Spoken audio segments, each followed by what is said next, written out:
The platelets, which are used in blood clotting, is the feature that we all know about platelets. But in addition to that, they carry growth factors that are released to help stimulate and promote the healing process. The vampire procedures are named for their use of the patient's own blood that we draw like a lab test, and then that's spun down to derive the platelet rich plasma, which contains growth factors. This type of procedure, using platelet rich plasma, has been used for many years, especially in wound healing, and now we're applying it to the space of aesthetic and cosmetic treatments. The Vampire Facelift is the first of these procedures to be trademarked. We're combining a filler like Juvéderm as the first part of the procedure, and then that's followed by the use of this platelet-rich plasma. So we have the volume effect of the Juvéderm in addition to the healing and regenerative and restorative properties of the growth factors from the platelets.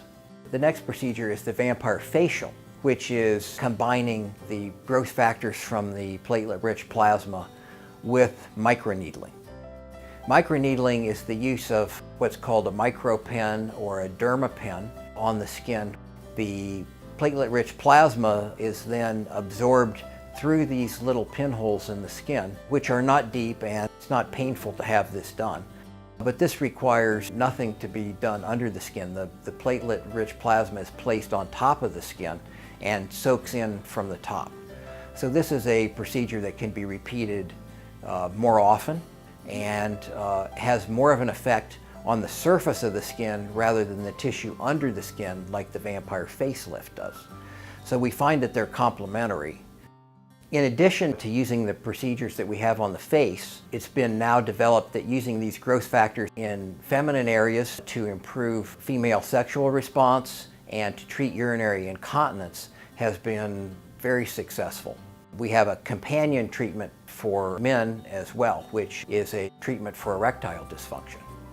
For both the O shot and the Priapus shot, the effect is primarily a vascular effect. So in other words, new blood vessels and greater blood flow into the organs involved with the sexual response.